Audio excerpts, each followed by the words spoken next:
Lesson 41, Illusions of Pastoral Peace. In this text, we'll talk about city life and country life. First, listen to the text with this question on mind. What particular anxiety spoils the country dweller's visit to the theater? 住在乡下的人来城里看剧的时候，会为什么事情焦虑？ The quiet life of the country has never appealed to me. City-born and city-bred, I have always regarded the country as something you look at through a train window, or something you occasionally visit during the weekend. Most of my friends live in the city, yet they always go into raptures at the mere mention of the country.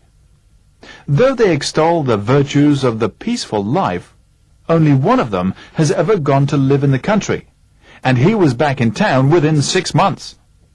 Even he still lives under the illusion that country life is somehow superior to town life. He is forever talking about the friendly people, the clean atmosphere, the closeness to nature, and the gentle pace of living. Nothing can be compared, he maintains, with the first cockcrow,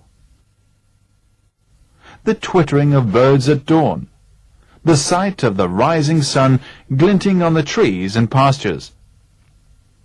This idyllic pastoral scene is only part of the picture.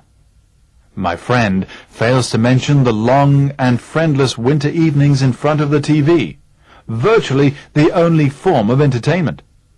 He says nothing about the poor selection of goods in the shops, or about those unfortunate people who have to travel from the country to the city every day to get to work. Why people are prepared to tolerate a 4-hour journey each day for the dubious privilege of living in the country is beyond me. They could be saved so much misery and expense if they choose to live in the city, where they rightly belong. If you can do without the few pastoral pleasures of the country, you will find the city can provide you with the best that life can offer. You never have to travel miles to see your friends. They invariably live nearby and are always available for an informal chat or an evening's entertainment. Some of my acquaintances in the country come up to town once or twice a year to visit the theatre as a special treat. For them, this is a major operation, which involves considerable planning. As the play draws to its close, they wonder whether they will ever catch that last train home. The city dweller never experiences anxieties of this sort. The latest exhibitions, films, or plays are only a short bus ride away. Shopping, too, is always a pleasure. There is so much variety that you never have to make do with second best. Country people run wild when they go shopping in the city and stagger home loaded with as many of the exotic items as they can carry. Nor is the city without its moments of beauty.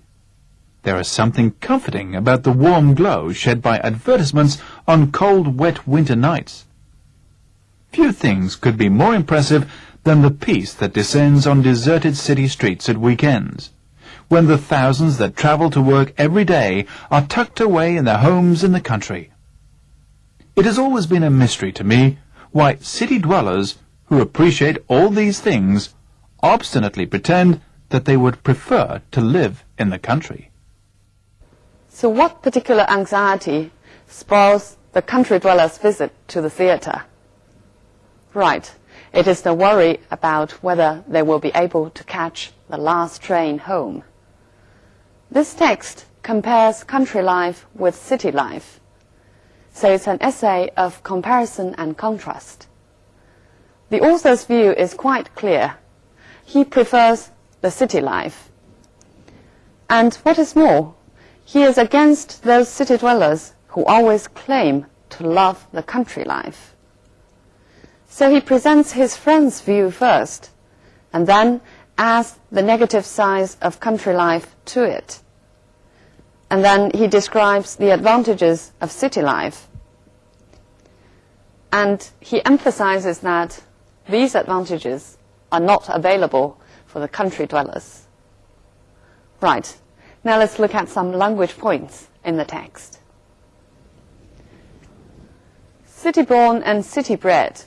Here it means that I was born in the city and I was brought up in the city. If an animal or a plant breathes, it produces offspring. If a human being is bred, he or she is brought up. Look at this example. He had been bred to be a gentleman. 他从小被教养成为一个绅士。那么我们学过它的同义词 bring up. The sad truth is that most of us have been brought up to eat certain foods. I have always regarded the country as something you look at through the train window or something you occasionally visit during the weekend. 作者呢做了两个比较，意思是形容乡村离自己生活之远，顶多呢是偶尔供来消遣的。Yet they always go into raptures. To go into means to enter a certain kind of state or to achieve a kind of effect. For example, go into a temper, 发脾气. Go into effect, 开始生效. Go into raptures. Rapture means extreme happiness or extreme excitement. For example, she went into raptures at the news of her success. 听说自己成功之后，她狂喜。At the mere mention of the country, it means so long as the country is mentioned, they always go into raptures. Look at this example. She blushed at the mere mention of his name. 她的名字一提起来，她就脸红了。They extol the virtues of the peaceful life. Extol means praise highly, and it is more formal than praise.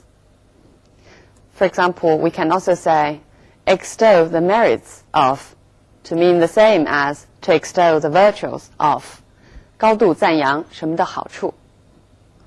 Look at this example. His book extols the benefits of vegetarianism. 他的书呢，宣扬了素食主义的好处。The virtues of the peaceful life. Here, virtues means advantages. Virtue 还有另外一层词义，是指人的美德。它的反义词是 vice, 缺陷。For example, courage is a virtue. 勇气是一种美德。But in this example, the virtue of a small car is that you can park it easily. Here, virtue means advantage. He was back in town within 6 months. In town means he was back to where he lived. 回到他住的地方。Similarly, you can also say out of town to mean leave the place you live.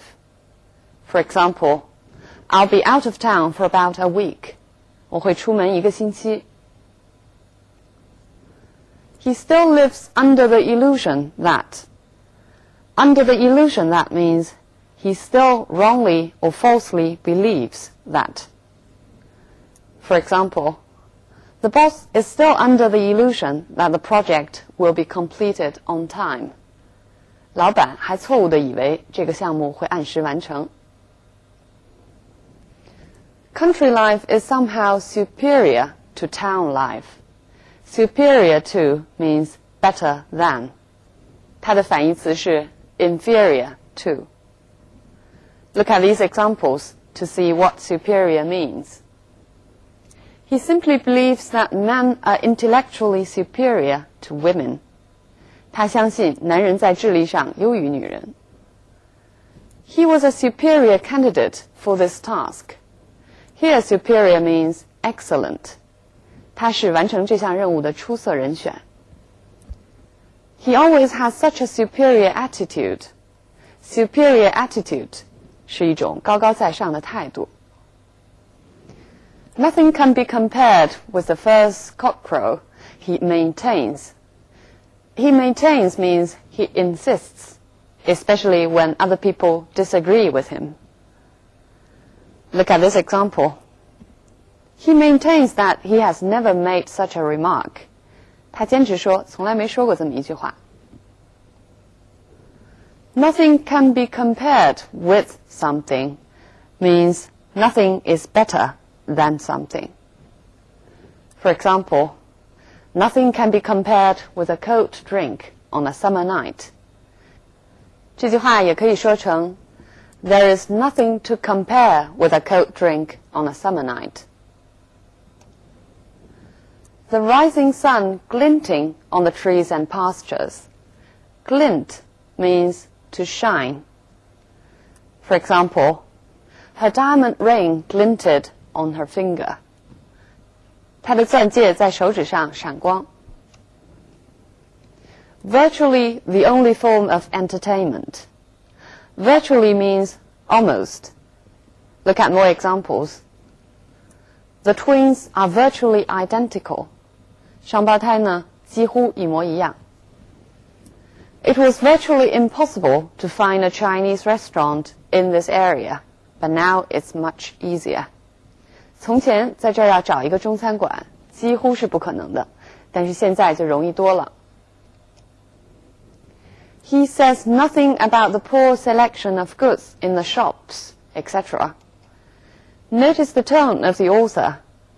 作者几处说到 He says nothing about, he is forever talking about, my friend fails to mention, to show how subjective his friend is, and also to show the irony. The poor selection of goods means the few kinds of goods, 指品种不多。Look at this example. A fine selection of perfumes. 香水的品种非常丰富。Or a good selection of detective stories. A good selection also means a fine selection, many kinds. Is beyond me is something that I cannot understand. Look at these examples. Computer science is completely beyond me. It's beyond me how she could bear to live with such a snob. 这两句话中 beyond me is slightly different in meaning. In the first, is completely beyond me means it's too difficult for me. In the latter example, it means I cannot possibly understand how she could bear to live with such a person. The dubious privilege. Dubious means uncertain. It's less strong than doubtful. 口气上要比 doubtful 要弱一些。For example, I'm dubious about his promises to change his ways. 他说要改变自己的习惯，对这点我表示怀疑。They could be saved so much misery and expense. Be saved. Here in this sentence it means they could avoid so much misery and expense. I'll give you more examples. Her students' help saved her a lot of trouble. 如果用 she 做主语，就变成 She was saved much trouble by her students' help. Where they rightly belong. Rightly means where they should belong. Look at this example. He was rightly punished for what he had done. So it means he was punished and he was punished as he should. If you can do without the few pastoral pleasures.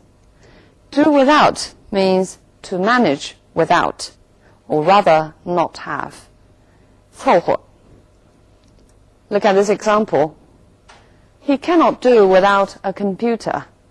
没有计算机，他就过不下去。You'll have to do without your breakfast if you don't want to be late. 你要是不想迟到的话，就别吃早饭了。So here in these two examples, do without means manage without. Look at this one. Stop it, I can do without your nagging. Here, do without actually means I'd rather not have your nagging. 别再跟我唠叨了。This is a major operation which involves considerable planning. This is a major operation. Operation 我们在前面的课文中学习过。The salvage operation. So it means a set of actions. 但是在这里其实是一种夸张。Which involves considerable planning. Involve here means which includes, which needs a lot of planning. Look at this example. The new system involves little new technology. 这个新的系统并不需要什么新的技术。You never have to make do with second best. Make do with or make do without means manage with or without. For example, new clothes are expensive, so you have to make do with what you've got. 拿现有的东西凑合吧。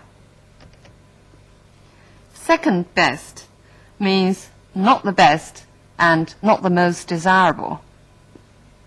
For example, she's always striving for excellence and refuses to settle for second best. 她总是在朝最出色的目标努力，有一点差距都不接受。Country people run wild. Run wild means to go uncontrolled. Look at this example. As soon as their mother left, the children ran wild. 孩子们就开始撒欢儿。Run 后边还可以加上其他的形容词。It means become a certain kind of. For example, money is beginning to run short. 钱不够了。Supplies are running low. 供应不足。There's a popular English song named Till the River Runs Dry. 等到河流干枯。Stagger home. Stagger means unable to walk steadily. 它的同义词是 stumble. Stagger usually means walk unsteadily because of drunkenness or burden. 课文中的句子是说负担太重，走得摇摇晃晃。Look at this example. As we went into the bar, a drunken man staggered out of the door. Here it refers to walking unsteadily because of drunkenness. The exotic items. Exotic is an approving word. 它是一个褒义词，本意是 foreign, 具有异国情调的。But here it means the unfamiliar, the exciting. There is something comforting. Comforting means 令人觉得安慰的 consoling. For example, it's comforting to know that there's someone to turn to when one needs help. The warm glow. Glow 这里指的是广告灯箱发出的光。Glow when describing fire means burn without flames. For example, the glow from the dying fire lit her face. 渐渐熄灭的火光映着她的脸。The peace that descends on deserted city. Descent on is a literary expression. 这是一个比较书面化的说法，意思就是笼罩着或者降临。Look at two more examples. Silence descended on the room. 寂静笼罩着房间。A feeling of despair descended on us as we realized that we had no choice. So you can also use some kind of feeling descends on somebody. It has always been a mystery to me. 这是一个口语化的说法，意思就是 I can never understand. Look at this example.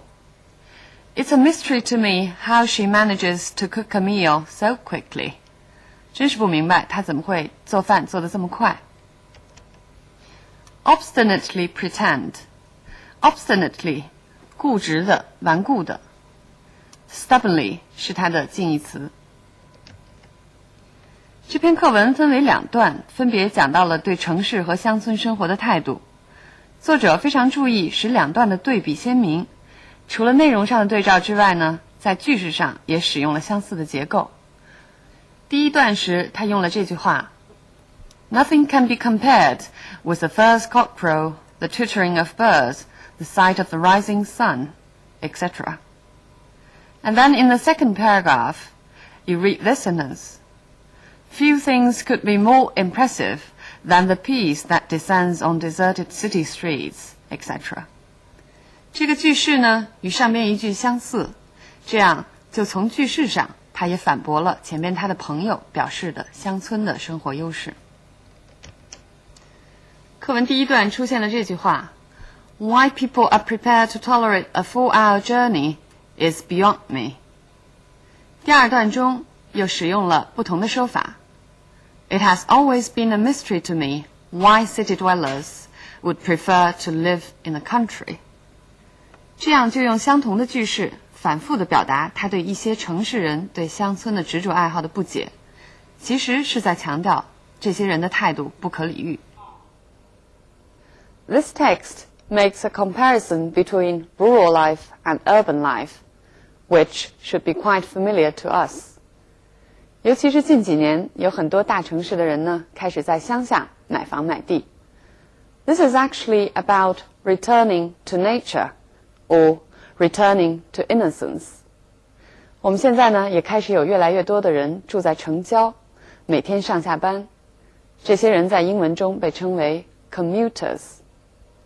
Besides, from the Western tradition, the countryside always represents the ideal.The beauty, whereas the city is a symbol of evil, ugliness, and crime, especially at the beginning of industrialization. 城市，尤其是在工业革命的初期，始终被看为是恶的象征。Other than that, England is famous for its beautiful countryside, and the country is proud for it.所以课文中讲到有这么多的人执着的要装作热爱乡村的生活或者景色，可能跟这个也有些关系。Okay, so much on this topic. Bye for now.